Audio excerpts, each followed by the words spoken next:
नमस्कार साथियों, मैं अनूप पुनिया आप सभी का exam Gurukul by Anoop Puniya YouTube channel पे स्वागत करता हूं। जैसा कि साथियों आपको पता है, हम पॉलिटी पढ़ रहे हैं और पॉलिटी में हम संसद या पार्लियामेंट का टॉपिक पढ़ रहे हैं। और पार्लियामेंट के टॉपिक में हम पढ़ रहे हैं कि जो संसद में बजट कैसे पेश किया जाता हो और बजट से जो संबंधित हमारे संविधान में क्या प्रावधान है, क्या प्रोविजन हमारे कॉन्स्टिट्यूशन में है। ठीक है, तो पिछली क्लास में हमने देखा कि बजट क्या क्या कंटेन करता है, यानी बजट के अंदर क्या क्या सम्मिलित होता है। बजट आता है, उसके अंदर क्या क्या होता है, क्या क्या अनुमानित होता है, एस्टिमेटेड एक्सपेंडिचर होते हैं, जो एस्टिमेटेड रिसिप्ट होती है, उन चीजों के बारे में हमने देखा। ठीक है, उसके बाद हमने फिर देखा जो बजट का हमारे संविधान में क्या प्रावधान है, यानी कॉन्स्टिट्यूशनल प्रोविजन देखा, संवैधानिक जो प्रावधान हमारे हैं संविधान में है बजट से संबंधित, उसके बारे में देखा। ठीक है, तो आज की क्लास में हम सबसे पहले देखेंगे कि जो charge upon the consolidated fund of India, यानी भारत की संचित निधि पर भारित व्यय, भारत की संचित निधि पर भारित व्यय क्या होता है। ठीक है, तो सबसे पहले देखते हैं expenditure.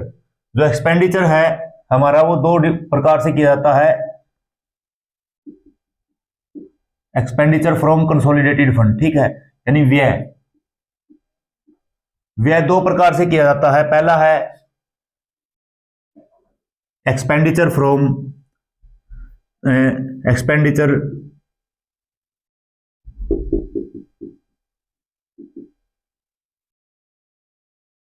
Expenditure charge upon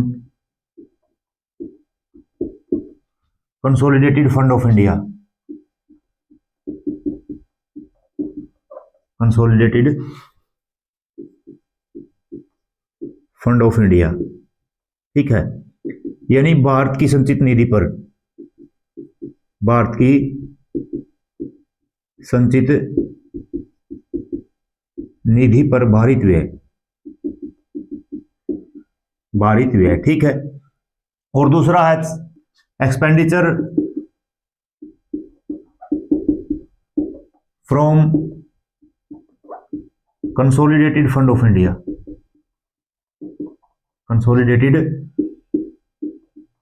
fund of India, Bharat की संचित निधि से व्यय, भारत की संचित निधि से व्यय।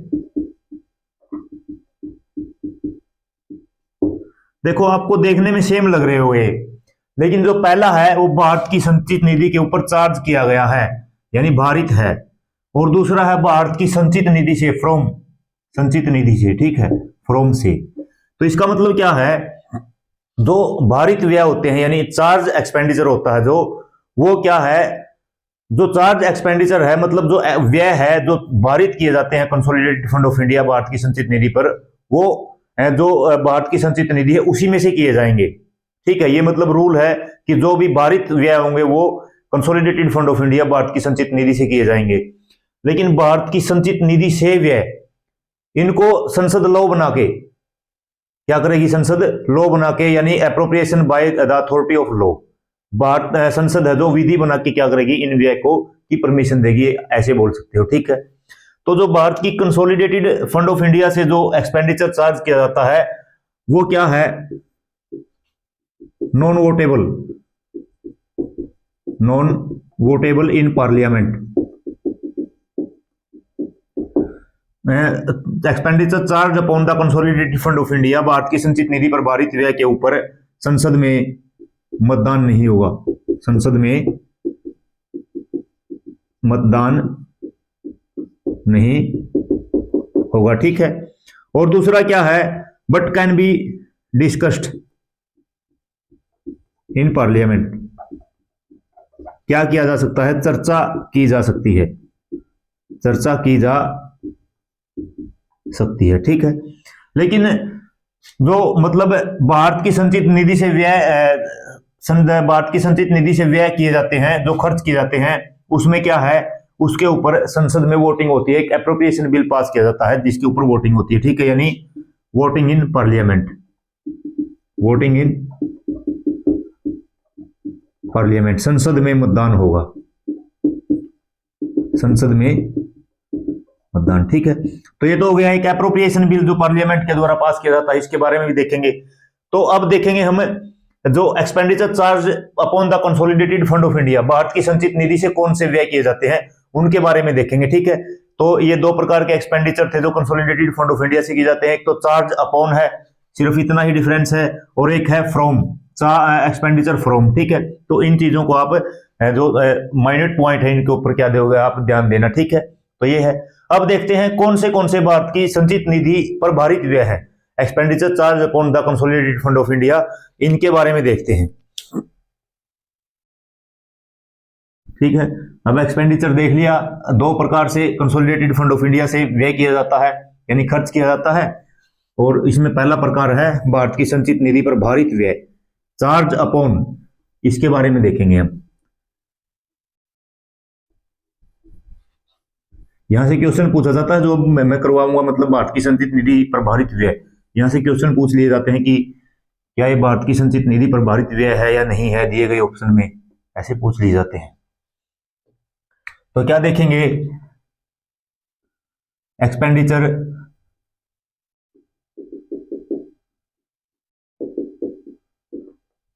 Charge upon, expenditure charge upon consolidated fund of India, consolidated fund of India. ठीक है, यानी भारत की संचित निधि पर भारित व्यय, भारत की संचित निधि पर भारित व्यय, भारित। ठीक है, चार्ज अपॉन। ठीक है, इस चीज का आप विशेष ध्यान दोगे। ठीक है, तो मतलब सबसे पहले क्या है, मतलब ये है कि भारत की संचित निधि पर भारित व्यय है, तो जो खर्चे भारित हैं वो कंसोलिडेटेड फंड ऑफ इंडिया से ऐसे सीधे ही किए जाएंगे, वो एक्सपेंडिचर। ठीक है, मतलब उसका व्यय है जो सीधा ही प्रयोग किया जाएगा। ठीक है, तो पहला है emoluments and allowances of president, allowances of president. ठीक है, मतलब जो परिलब्धियां हैं और जो भत्ते हैं राष्ट्रपति के। ठीक है, और जो राष्ट्रपति से संबंधित जितने भी मतलब जो अदर एक्सपेंडिचर हैं। ठीक है, and other expenditure, other expenditure related to it. ठीक है, यानी राष्ट्रपति की परिलब्धियां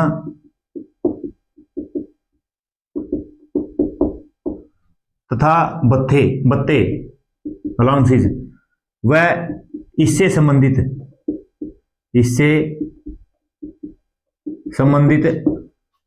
अन्य व्यय।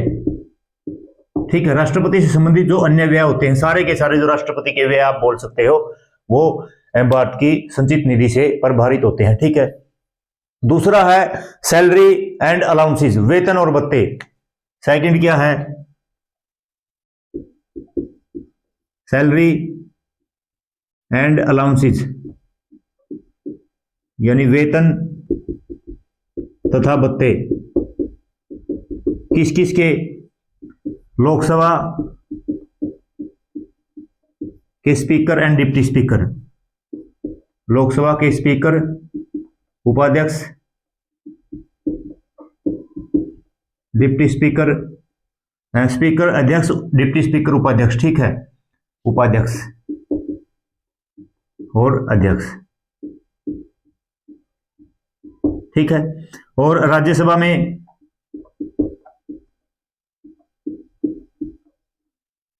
चेयरमैन, यानी बोले तो सभापति, और आप सभी को पता है राज्यसभा के सभापति कौन होते हैं, वाइस प्रेसिडेंट। और जो वाइस प्रेसिडेंट को सैलरी मिलती है वो as a chairman of Rajya Sabha मिलती है, न कि उनको एक वाइस प्रेसिडेंट की मिलती है। ठीक है, तो चेयरमैन या सभापति और डिप्टी चेयरमैन, डिप्टी चेयरमैन यानी उपसभापति, उपसभापति।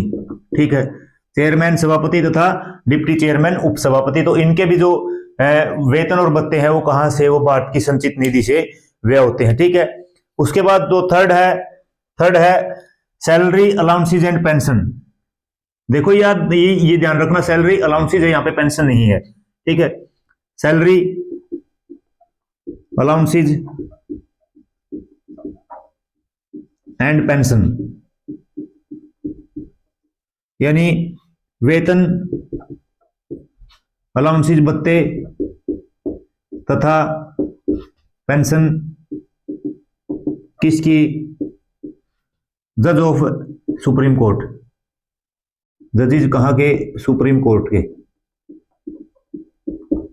जो सर्वोच्च न्यायालय के मुख्य न्यायाधीश हैं, सर्वोच्च न्यायालय के न्यायाधीश हैं, उनकी भी को क्या है, जो वेतन है, भत्ते हैं और जो पेंशन है, कहां से? जो भारत की संचित निधि है उसके ऊपर व्यय होते हैं। इन चीजों को आप याद रखना, ये चीजें पूछी जाती हैं। भारत की संचित निधि से किस दिए गए ऑप्शन में कौन सा व्यय भारत की संचित निधि पर भारित है, ठीक है, यानी चार्ज अपॉन है, ठीक है। तो ये है। उसके बाद फोर्थ है, देखो फोर्थ भी यही लिख देता हूं मैं, जो सुप्रीम कोर्ट के तो जजेज हैं उनकी सैलरी भी है, पेंशन भत्ते भी हैं और उनकी क्या है, वह पेंशन भी है। लेकिन फोर्थ पॉइंट यहां पे नोट कर लेना, सिर्फ और सिर्फ पेंशन किसकी? जज की। और किसके जज? हाई कोर्ट के, ठीक है। हाई कोर्ट के जज की सिर्फ पेंशन और सिर्फ क्या मिलती है? पेंशन कहां से मिलती है?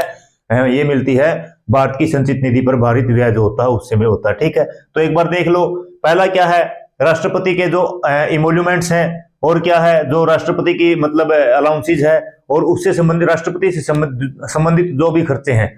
दूसरा क्या है, सैलरी और अलाउंसेज यानी वेतन और भत्ते लोकसभा के स्पीकर और डिप्टी स्पीकर के, अध्यक्ष और उपाध्यक्ष के, राज्यसभा के चेयरमैन, सभापति, जो वाइस प्रेसिडेंट होते हैं, वाइस प्रेसिडेंट को जो सैलरी मिलती है यानी जो अलाउंसेज मिलते हैं वो as a chairman of Rajya Sabha मिलती है, न कि जो उपराष्ट्रपति के पद की मिलती है, ठीक है। और डिप्टी चेयरमैन ऑफ राज्यसभा यानी राज्यसभा के उपसभापति के रूप में। सैलरी, अलाउंसेज, पेंशन, वेतन भत्ते और पेंशन सुप्रीम कोर्ट के जज की और पेंशन हाई कोर्ट के जज की, ठीक है। तो ये जो 4 पॉइंट आप याद रखना। उसके बाद फिफ्थ है जो सैलरी, पेंशन एंड अलाउंसेज है, वो है किसकी? CAG, controller and auditor general, महालेखा एवं नियंत्रक, महालेखा एवं कंट्रोलर एंड ऑडिटर जनरल, महालेखा परीक्षक, नियंत्रक एवं परीक्षक।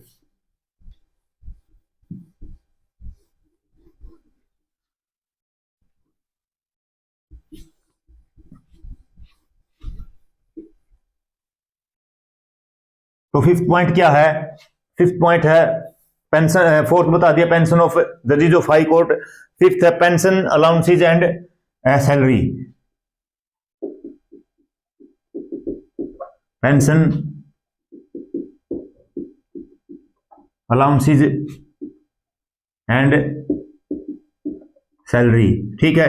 ये तो लिख लेना आप, हिंदी में तो लिख लोगे, जैसे पेंशन हो गई, भत्ते हो गए और वेतन होगा किसका? CAG, controller and auditor general, ठीक है। क्या? पहला तो सीएजी, कंट्रोलर एंड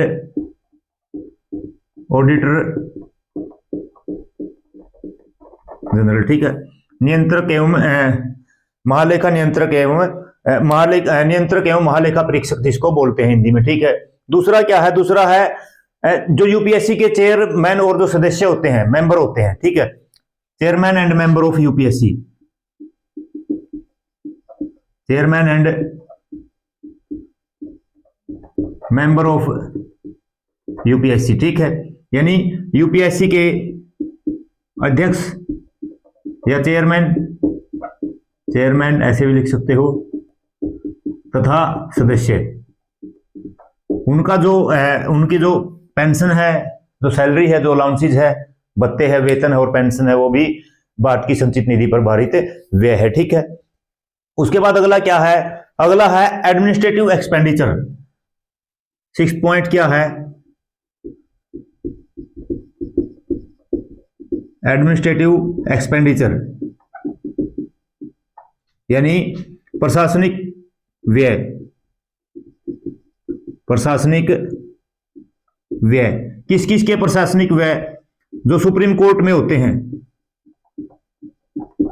यानी सुप्रीम कोर्ट में मतलब जो सर्वोच्च न्यायालय में जितने भी प्रशासनिक व्यय होते हैं, यानी सुप्रीम कोर्ट के जो ऑफिस है उसके अंदर जितने भी व्यय होते हैं प्रशासन को चलाने के लिए, सारे के सारे जो खर्च हैं वो भारत की संचित निधि पर भारित व्यय होते हैं। ठीक है, उसके बाद और है office of CAG and UPSC.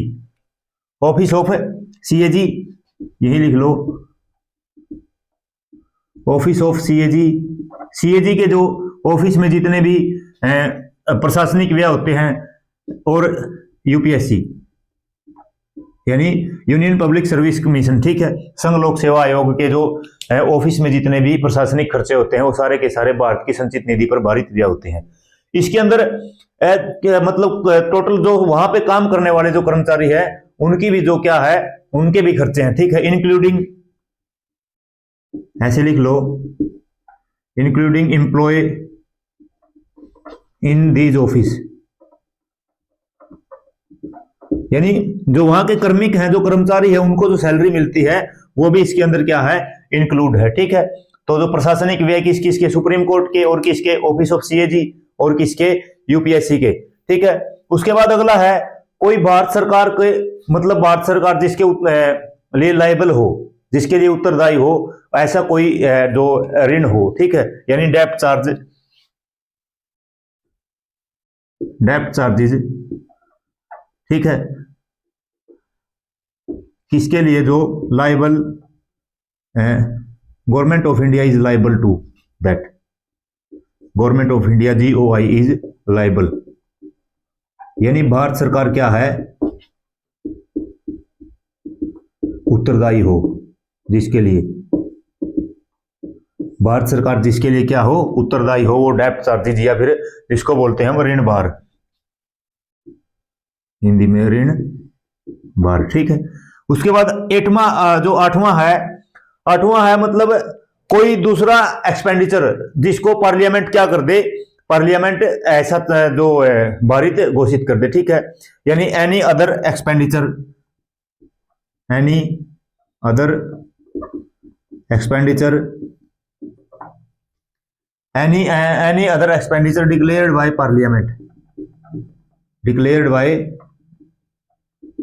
Parliament, declared by parliament to be charge, यानी वो क्या होगा, टू बी द चार्ज। ठीक है, हिंदी में लिख लेना, जो संसद के द्वारा घोषित कोई भी भारित व्यय। ठीक है, संसद के द्वारा घोषित कोई भी भारित व्यय।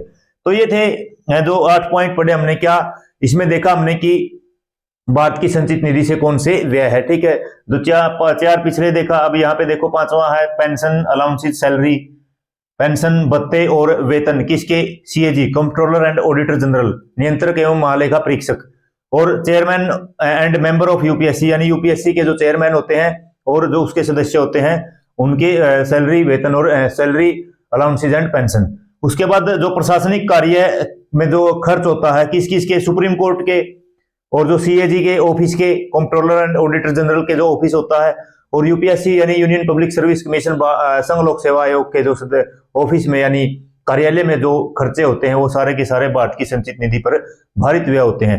उसके बाद क्या है, कोई ऋण है, कोई ऋण है जो जिसके लिए भारत सरकार जिम्मेवार है। ठीक है, और क्या है, कोई दूसरा अन्य जो एक्सपेंडिचर है, कोई अन्य व्यय है जो संसद ये घोषित कर दे कि हाँ ये भारत की संचित निधि पर भारित होगा, तो भी फिर क्या है, expenditure charge upon consolidated fund of India, Bharat की संचित निधि पर भारित व्यय होगा। ठीक है, तो ये देखा। अब देख लिया expenditure from consolidated fund, expenditure charge upon consolidated fund of India. ठीक है, दूसरा टाइप मैंने बताया था एप्रोप्रिएशन बिल के द्वारा उसको यूज किया जाता है, पार्लियामेंट में जो एप्रोप्रिएशन बिल लेके आ जाता है उसके ऊपर भी हम बात करेंगे। अब अगला हम पॉइंट पढ़ेंगे enactment of, stage of enactment, यानी बजट को कैसे पेश किया जाता है, इन चीजों के बारे में हम पढ़ेंगे। ठीक है, तो ये थे, इंपॉर्टेंट है, इसमें से क्वेश्चन पूछ लिया जाता है, तो आप इन चीजों को ध्यान से पढ़ना। बस ये याद रखना किसकी अलाउंसेस है, किसकी पेंशन है, ऐसे याद रखना। ठीक है, और प्रशासनिक कार्य के लिए किसके खर्चे हैं, कौन से मतलब ऑफिस के खर्चे हैं, जैसे सीएजी है, सुप्रीम कोर्ट है, यूपीएससी है, इन चीजों को आप याद रखना, ये इंपॉर्टेंट है, इसलिए मैंने आपको करवा दिया। अब है स्टेजेस ऑफ इनएक्टमेंट, यानी जो बजट है उसके पारित होने की क्या क्या प्रक्रिया है। स्टेजेस ऑफ इनेक्टमेंट, यानी पारित होने की प्रक्रिया, पारित होने की प्रक्रिया। ठीक है, पहला क्या है, अब सबसे पहले अगर बजट को पास करवाना तो क्या करना होगा, वो हाउस में प्रेजेंट करना होगा, यानी प्रेजेंटेशन ऑफ बजट। तो फर्स्ट जो स्टेज क्या है, प्रेजेंटेशन ऑफ बजट। ठीक है, यानी बजट का प्रस्तुतिकरण, बजट का प्रस्तुतिकरण। ठीक है, बजट का प्रस्तुतिकरण यानी बजट जो संसद में पेश कर लिया, उसके बाद फिर इसके ऊपर क्या होगा, जनरल डिस्कशन यानी आम बहस होगी। सेकंड क्या है, जनरल डिस्कशन यानी आम बहस, आम बहस। ठीक है, तीसरा क्या है, अब देखो बहस भी हो गई, बहस होने के बाद फिर क्या है, वो जो डिपार्टमेंटल कमेटी है उनके द्वारा स्क्रूटनाइज किया जाएगा, यानी उनकी जांच की जाएगी, यानी scrutiny by departmental committee, departmental committee. ठीक है, यानी जो विभागीय समितियों द्वारा जांच,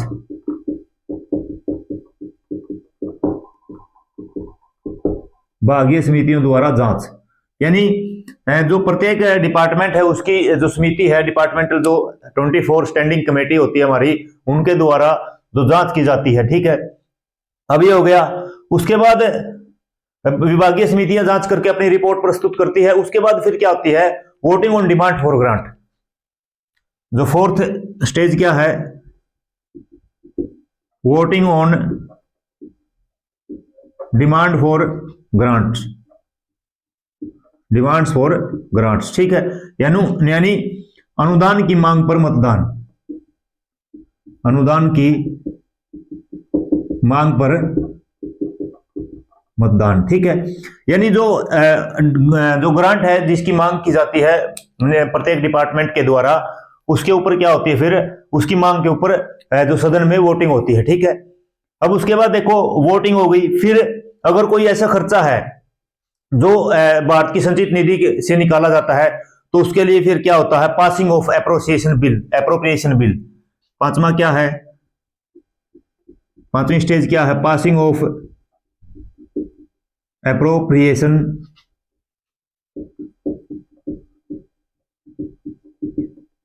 बिल। ठीक है, यानी विनियोग विधेयक पारित। ठीक है, विनियोग विधेयक क्या किया जाता है, पारित किया जाता है। और सबसे अंत में होता है passing of financial bill, passing of financial bill, यानी वित्त विधेयक पारित किया जाता है, वित्त विधेयक क्या किया जाता है, पारित किया जाता है। तो ये 6 स्टेज है, किसके 6 स्टेज है, enactment of, stages of enactment of bill. ये साफ कर लेना, ये इसमें नहीं है, कभी ये सोचो ये एडिंग है। ठीक है, वो खत्म हो गया पिछले टॉपिक के साथ, 8 पॉइंट थे उसके। तो देखो इनेक्टमेंट ऑफ बजट, यानी जो स्टेज ऑफ इनेक्टमेंट, यानी बजट को पारित करने की प्रक्रिया। सबसे पहले तो क्या है, प्रेजेंटेशन ऑफ बजट, यानी बजट की प्रस्तुतिकरण किया जाता है, सदन में रखा जाएगा। उसके बाद उसके ऊपर आम बहस होगी। उसके बाद जो डिपार्टमेंटल कमेटी है उनके द्वारा उसकी जांच होगी, स्क्रूटनी होगी। उसके बाद voting on demand for grant, यानी जो अनुदान की मांग की गई है उसके ऊपर मतदान होगा। उसके बाद कोई अन्य व्यय है जो संसद की अनुमति के से क्या किया जाएगा, भारत की संचित निधि से किया जाएगा, यानी एप्रोप्रिएशन बिल को पारित किया जाएगा। और फिर फाइनेंशियल बिल यानी वित्त विधेयक को पारित किया जाएगा। 6 स्टेज हैं, सभी को अलग अलग पढ़ेंगे। ठीक है, और 6 के 6 स्टेज को अलग अलग पढ़ेंगे। और सबसे पहले हम देखेंगे प्रेजेंटेशन ऑफ बिल, यानी सॉरी बजट, यानी जो बजट का प्रस्तुतिकरण, उसके बारे में हम देखते हैं। ठीक है, तो सबसे पहला जो पॉइंट क्या है, प्रेजेंटेशन ऑफ बजट। पहली स्टेज है प्रेजेंटेशन ऑफ बजट, बजट का प्रस्तुतिकरण।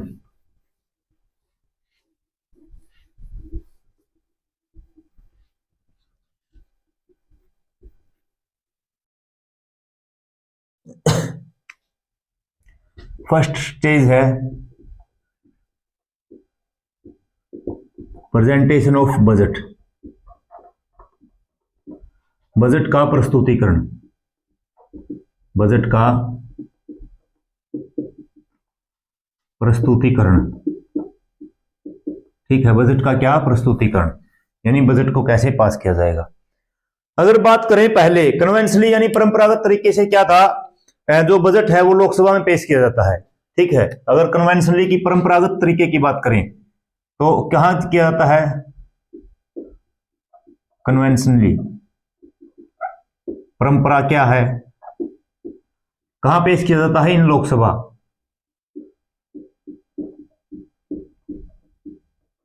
लोकसभा में किसके द्वारा, by finance minister, finance minister, वित्त मंत्री द्वारा, वित्त किसके द्वारा, वित्त मंत्री के द्वारा क्या किया जाता है, पेश किया जाता है। ठीक है, और पहले जो होता था वो क्या था, last working day of February. कब किया जाता था ये, last working day of Feb. ठीक है,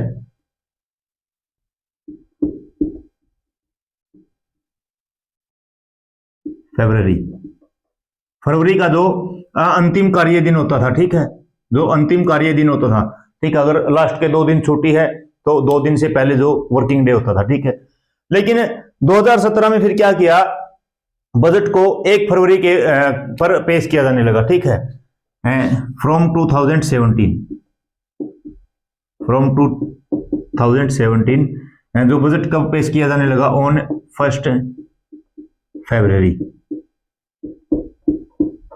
1 फरवरी को क्या किया जाने लगा, बजट को पेश किया जाने लगा। ठीक है, एक उसको भी मैं बताऊंगा आगे, जो 1 फरवरी को बजट पेश क्यों किया जाने लगा, उसके बारे में भी मतलब ये है। मतलब बजट को पास करते, जैसे मान लो 1 फरवरी वर्किंग डे, जो लास्ट वर्किंग डे था, अगर उसके जब उस लास्ट वर्किंग डे को बजट को रखा जाता था तो वो अप्रैल के लास्ट तक चली जाती थी प्रक्रिया, मतलब बजट को पारित होने में, और जो 6 स्टेज है इनको मतलब कुल मिला के अप्रैल के लास्ट में चली जाती थी। लेकिन हमारा फाइनेंशियल ईयर तो 1 अप्रैल से शुरू होता है, 1 अप्रैल से शुरू होता है, तो फिर मतलब 1 अप्रैल से, और जो मतलब पूरा अप्रैल के लिए बजट तो अप्रैल के लास्ट में जो पारित होता था, तो उसके लिए फिर क्या है, एक अलग से मतलब एक्सपेंडिचर का जो पारित किया जाता था। ठीक है, जिसको लेखानुदान भी बोला जाता है, आगे इस चीज के बारे में हम पढ़ेंगे। तो उस प्रक्रिया मतलब उससे बचने के लिए 1 फरवरी को करेंगे तो मार्च के लास्ट तक ये क्या हो जाएगा, पारित हो जाएगा, और जिससे फिर क्या है, ऑन टाइम मतलब लेखानुदान की जरूरत नहीं पड़ेगी। ठीक है, तो कन्वेंशनली परंपरागत तरीके से लोकसभा में रखा जाता है, वित्त मंत्री के द्वारा रखा जाता है। पहले जो वर्किंग डे होता था फरवरी का लास्ट वर्किंग डे, लेकिन 2017 से क्या है, जो 1 फरवरी से रखा जाता है। ठीक है, अब मतलब जो बजट है, बजट को 2 या 2 से अधिक पार्ट में भी क्या किया जा सकता है, रखा जा सकता है। ठीक है, तो अगला पॉइंट क्या है, कैन बी प्रेजेंटेड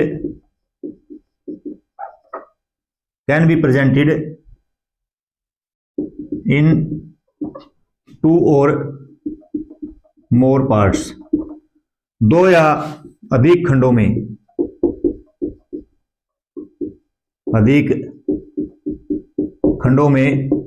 रखा जा सकता है। ठीक है, 2 या अधिक खंडों में क्या है, रखा जा सकता है। मतलब बजट को ऐसे टुकड़ों में तोड़ के भी पेश किया जा सकता है, और जो प्रत्येक खंड होगा, प्रत्येक पार्ट होगा, उसको एक बजट की तरह क्या किया जाएगा, वो डील किया जाएगा, यानी ईच पार्ट, प्रत्येक खंड है डील्ड एज ए बजट, यानी बजट की तरह क्या किया जाएगा, समझा जाएगा, ऐसे लिख लो, बजट की तरह क्या किया जाएगा, बजट की तरह समझा जाएगा प्रत्येक पार्ट को, ठीक है। और जो जिस दिन बजट रखा जाता उस दिन फिर कोई डिस्कशन नहीं होता, यानी no discussion on presentation day, no discussion on presentation day, ठीक है। यानी प्रस्तुति वाले दिन कोई बहस नहीं होती, कोई बहस नहीं होती, ठीक है। यानी प्रस्तुत कर दिया और क्या है उसके बाद कोई बहस नहीं होती। ये पॉइंट याद रखना। आप 2 या 2 से अधिक पार्ट्स में भी बजट को रखा जा सकता है और प्रत्येक जो पार्ट है उसको कैसे एक बजट की तरह क्या करेंगे, हम मानेंगे, व्यवहार किया जाएगा उसके साथ। और जो प्रेजेंटेशन डे है उस दिन जो सदन में कोई बहस नहीं होती, ठीक है। उसके बाद क्या है, उसके बाद मतलब जैसे बजट रख दिया, जिस दिन बजट रखना होता है, बजट रखा जाता है फाइनेंस मिनिस्टर के द्वारा। और फाइनेंस मिनिस्टर क्या है, बजट को एक स्पीच के द्वारा रखते हैं, ठीक है। स्पीच से क्या करते हैं, शुरू करते हैं। अब देखो अगला पॉइंट क्या हुआ, अगला पॉइंट है finance minister presents the budget with a speech known as a budget speech, जिसको हम बजट भाषण भी बोलते हैं।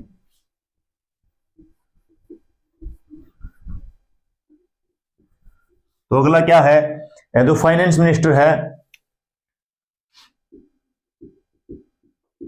फाइनेंस मिनिस्टर यानी वित्त मंत्री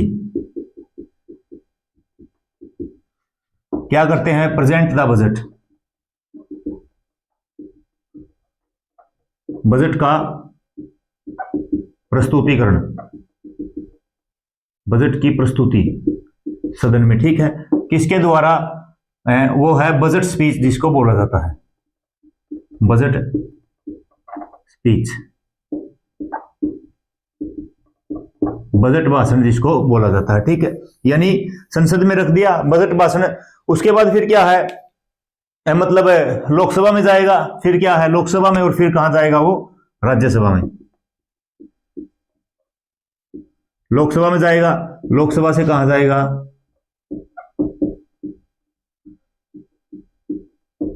राज्यसभा में, ठीक है। क्योंकि लोकसभा में पहले रखा तो लोकसभा के बाद कहां जाएगा, लोकसभा के बाद राज्यसभा में जाएगा, ठीक है।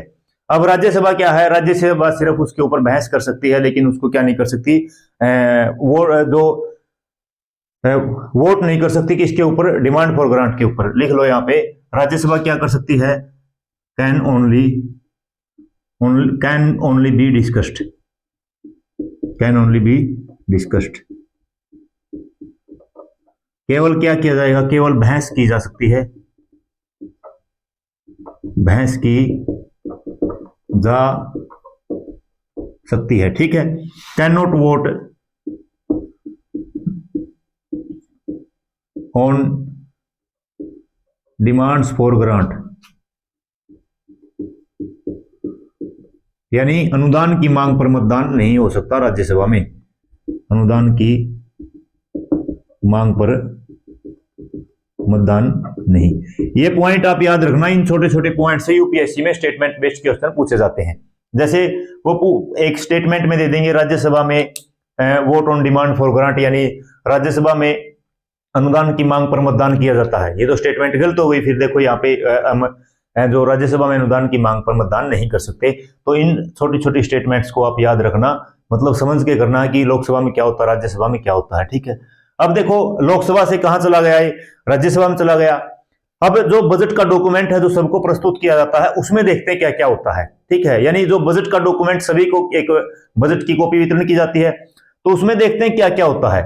अब ये तो देख लिया बजट कैसे होता है, किसके द्वारा रखा जाता है, ठीक है। उसके बाद बजट स्पीच यानी बजट भाषण से शुरुआत की जाती है, रखा जाता है, और लोकसभा के बाद राज्यसभा में जाता है। राज्यसभा केवल उसके ऊपर क्या कर सकती है, बहस कर सकती है। राज्यसभा मतलब उसके ऊपर मतदान नहीं कर सकती अनुदान की मांग के ऊपर, ठीक है। ये देखा। अब देखते हैं बजट डॉक्यूमेंट कंप्राइजेज ऑफ, यानी बजट जो दस्तावेज है उसके अंदर क्या क्या सम्मिलित होता है। एक लिस्ट है, आप इसको भी नोट कर लेना, पढ़ते रहना, कई बार क्वेश्चन यहां से पूछ लिया जाता है, ठीक है। Budget document comprises of,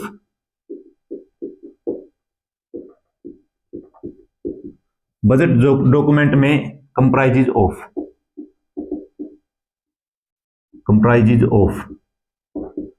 budget दस्तावेज में सम्मिलित,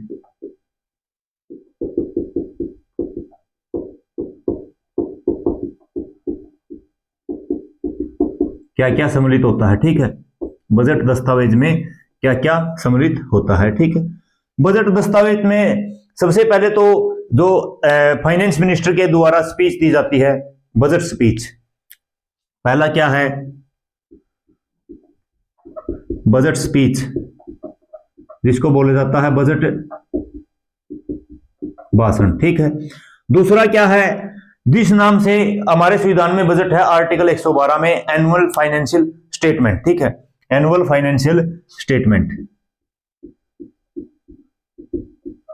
क्योंकि इसी नाम से आया है तो इसी नाम से फिर एनुअल फाइनेंशियल जो स्टेटमेंट होती है वो होती है स्टेटमेंट, यानी वार्षिक वित्तीय विवरण, वार्षिक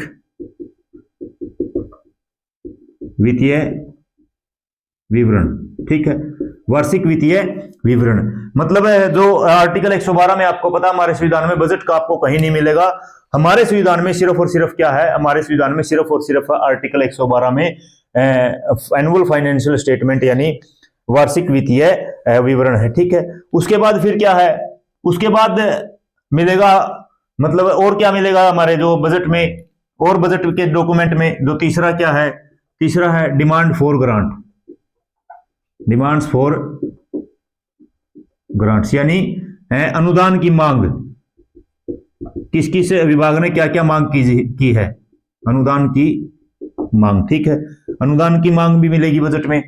और क्या मिलेगा, एप्रोप्रिएशन बिल भी मिलेगा, क्योंकि अन्य खर्चे भी करने हैं कंसोलिडेटेड फंड ऑफ इंडिया से, एप्रोप्रिएशन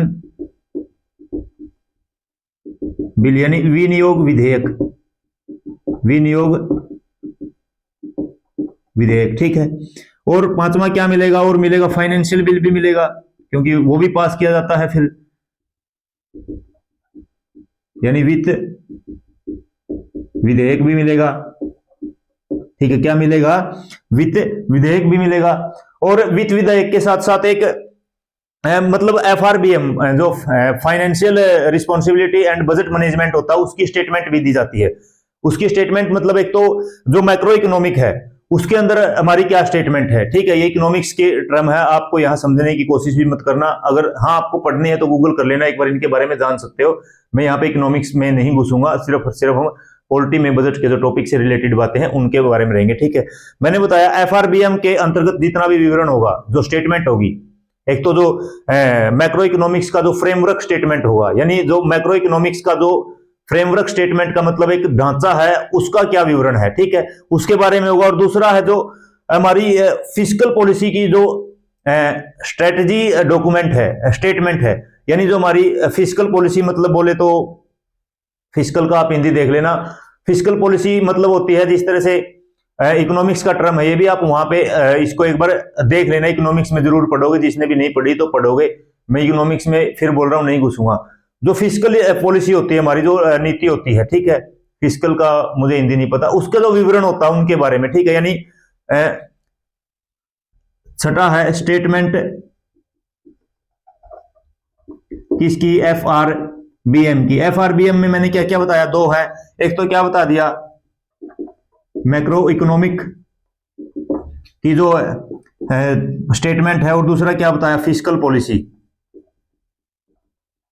ठीक है, फिस्कल पॉलिसी की जो क्या है, फिस्कल पॉलिसी की जो स्ट्रेटजी स्टेटमेंट है, और मैक्रो इकोनॉमिक्स की क्या है, फ्रेमवर्क स्टेटमेंट है, ठीक है। इनके बारे में मतलब बजट में होता है, जो बजट की जो एक क्या मिलती है, कॉपी मिलती है, उसके अंदर होता है, ठीक है। और होता है एक्सपेंडिचर बजट होता है, रिसिप्ट बजट होता है। सातवां क्या है, एक्सपेंडिचर बजट, व्यय बजट, हिंदी में नहीं लिखूंगा, रिसिप्ट बजट,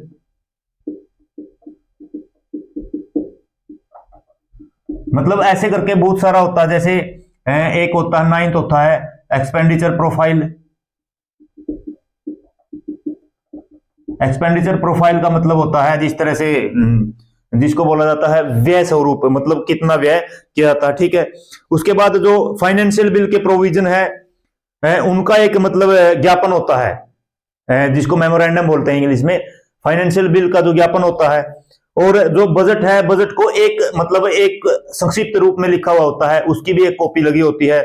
और एक आउटकम बजट होता है, यानी जो बजट है ये हमारे देश में मतलब बजट का वितरण किया था, उसके बाद क्या बजट है मतलब क्या आउटकम रहेगा उसके बारे में। एक याद रखना आप, जो इकोनॉमिक सर्वे है,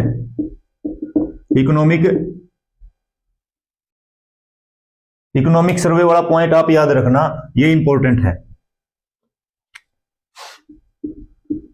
इकोनॉमिक सर्वे, ये जो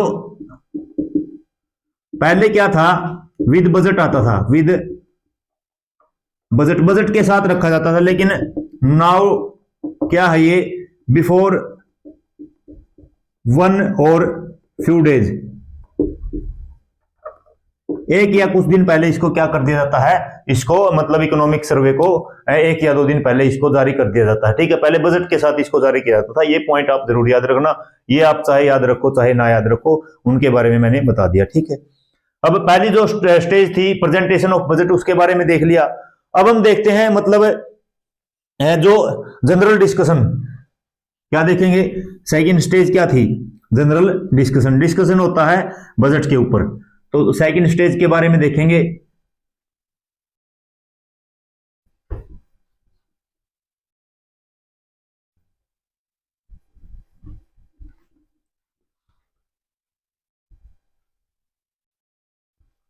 थोड़ा सा कॉम्प्लिकेटेड टॉपिक जरूर है, और क्योंकि इकोनॉमिक्स की टर्म वगैरह यहाँ पे यूज होती है, और बजट के बारे में, इकोनॉमिक सर्वे के बारे में हर कोई पढ़ता भी नहीं इन चीजों के बारे में, तो इसलिए थोड़ा सा कॉम्प्लिकेटेड आपको लगेगा, ठीक है।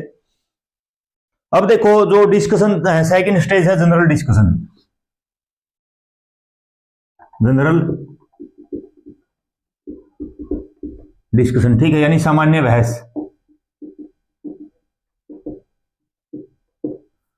सामान्य बहस, सामान्य बहस क्या है, जैसे मतलब जो बजट है, बजट को प्रेजेंट कर दिया, बजट को क्या कर दिया, प्रेजेंट कर दिया।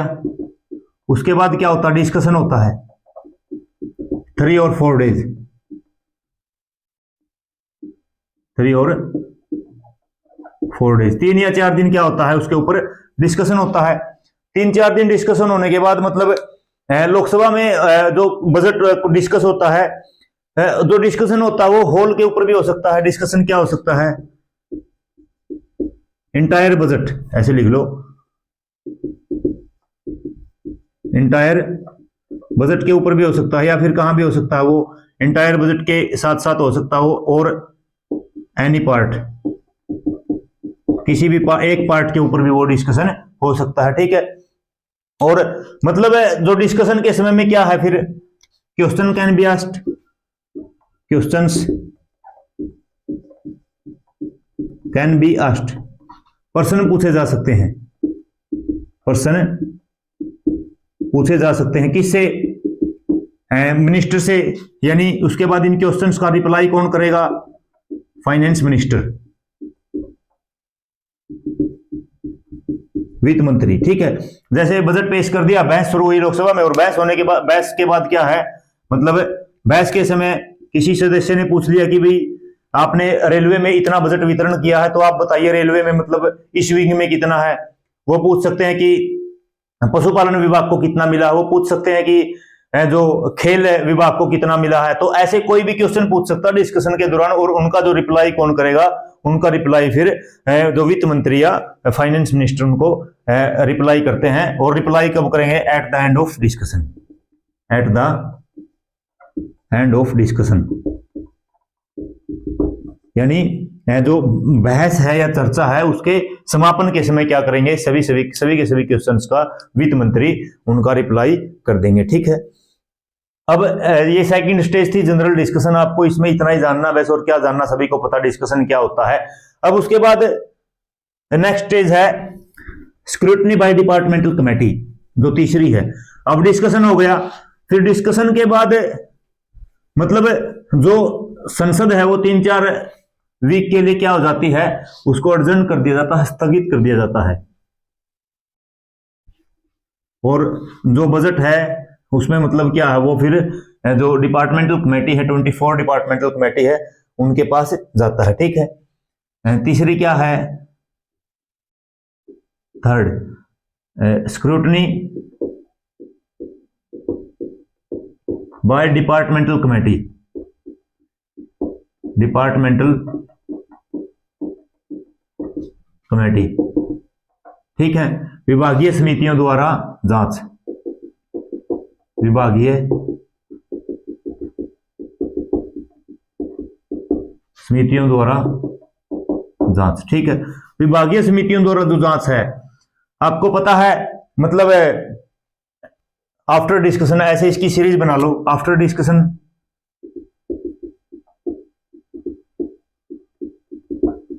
बहस के बाद।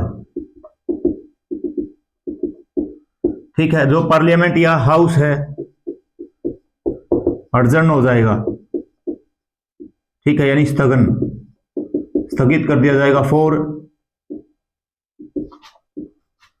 3 और 4 वीक्स, 3 या 4 सप्ताह के लिए। ठीक है। और उसके दौरान क्या है, जो बजट है, मतलब ड्यूरिंग दिस गैप जो बजट है वो किसके पास जाएगा, डिपार्टमेंटल कमेटी के पास जाएगा। ठीक है। ये जो during this gap, during this gap, इस अंतराल में, इस अंतराल में क्या है, जो 24 डिपार्टमेंटल कमेटी है, डिपार्टमेंटल कमेटी है, यानी विभागीय समिति है, विभागीय समिति।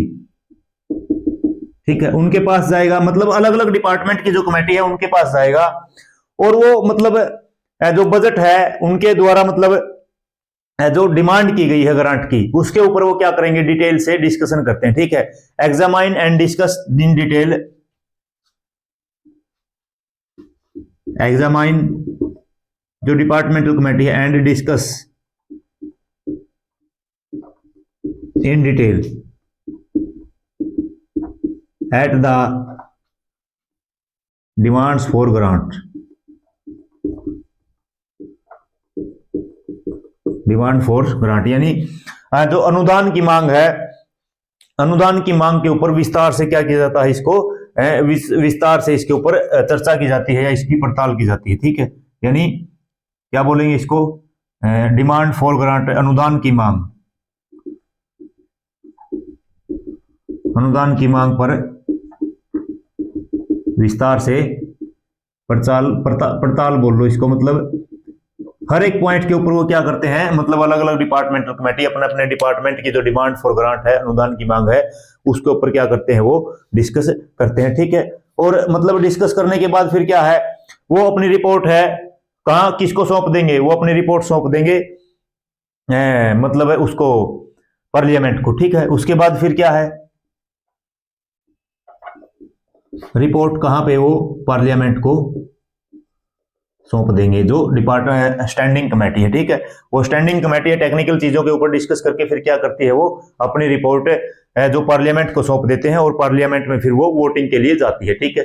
अब देखो जो डिपार्टमेंटल कमेटी है, इनको आगे भी पढ़ेंगे हम, पार्लियामेंट्री कमेटी के बारे में पढ़ेंगे। एडहॉक कमेटी होती है और स्टैंडिंग कमेटी होती है। एडहॉक कमेटी होती है किसी विशेष पर्पज के लिए बनाई जाती है।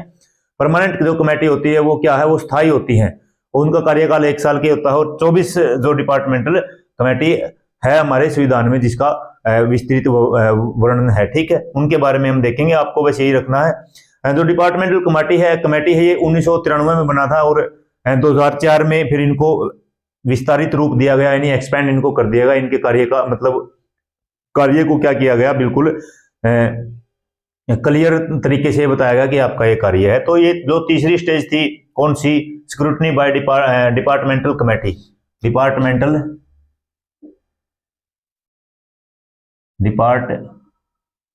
कमेटी। ठीक है। डिपार्टमेंटल कमेटी यानी विभागीय समितियों द्वारा जांच तो ये किया जाता है। उसके बाद आज की क्लास को हम यहीं तक रखते हैं, फिर कल जो बची हुई 3 स्टेज बच गई उनको पढ़ेंगे। चौथी जो 4th स्टेज कौन सी है, voting on demands for grant. 5वीं कौन सी है, पासिंग ऑफ एप्रोप्रिएशन बिल। और 6ठी कौन सी है, 6ठी है पासिंग ऑफ फाइनेंशियल बिल। उनके बारे में पढ़ेंगे। आज की क्लास को यहीं तक रखते हैं। उम्मीद करते हैं आपको सभी चीजें अच्छे तरीके से समझ में आई होगी, सभी चीजों को आप नोट जरूर कर रहे होगे।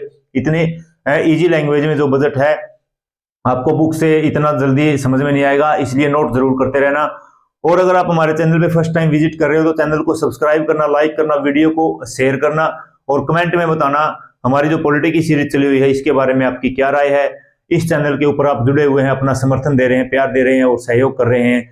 इस प्यार प्रेम के लिए, इस सहयोग के लिए, समर्थन के लिए आप सभी का बहुत बहुत धन्यवाद। और मिलते हैं एक और बेहतरीन वीडियो के साथ, तब तक के लिए आप सभी को नमस्कार।